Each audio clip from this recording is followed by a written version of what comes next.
I would like to say, or before we read the text, I want you to imagine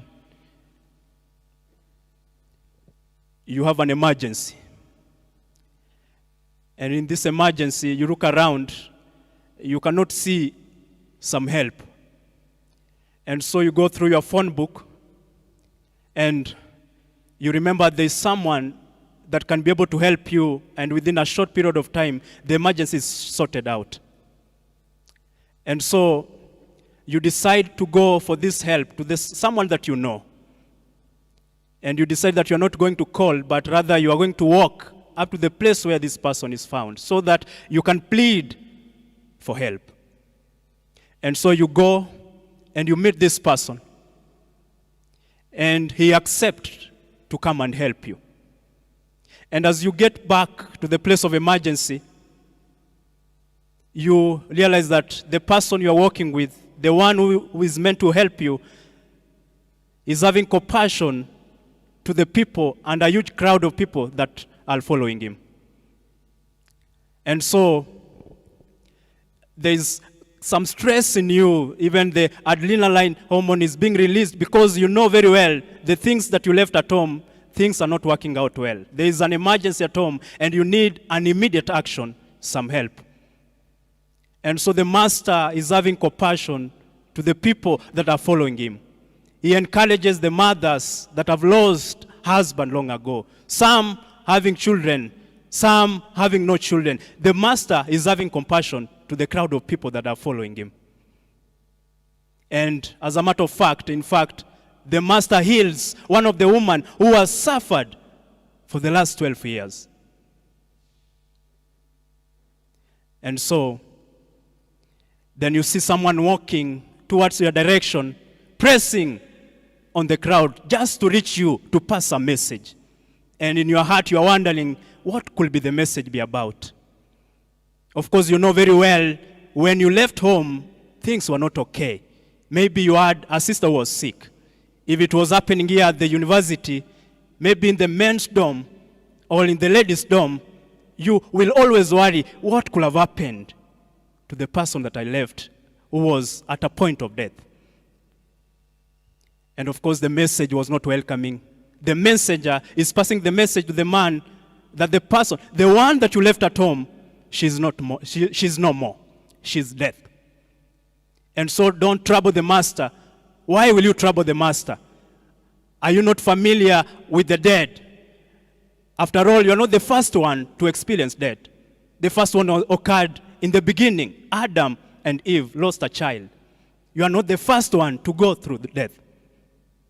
And so, thank God the master heard those words. And he encouraged this man and said, do not be afraid.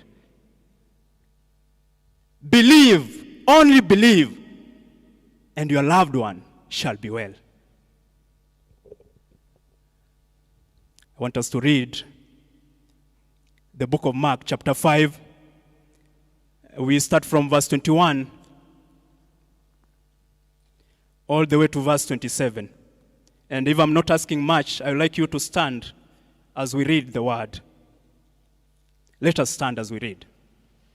Mark chapter 5, verse 21 to 27. The Bible says, now when Jesus had crossed over again by boat to the other side, a great multitude gathered to him, and he was by the sea. And behold, one of the rulers of the synagogue came, Jairus by name, and when he saw him, he fell at his feet and begged him earnestly, saying, my little daughter lies at the point of death. Come and lay your hands on her, that she may be healed, and she will live. So Jesus went with him, and a great multitude followed him and thronged him. Now a certain woman had a flow of blood for 12 years, and he had suffered many things from many physicians. She had spent all that she had and was no better, but rather grew worse. When she heard about Jesus, she came behind him in the crowd and touched his garment. The word of God says, let us sit in the presence of God. it happened that there was fire in a school. And because the fire was so intense, some student died.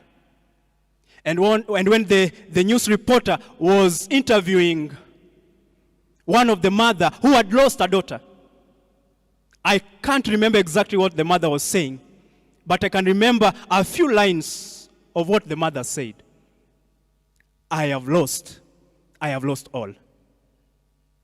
And she cried uncontrolled because of the pain of losing a loved one. Someone that was so attached to her. Someone that she saw the future and hope in the family and even in his life, in her life.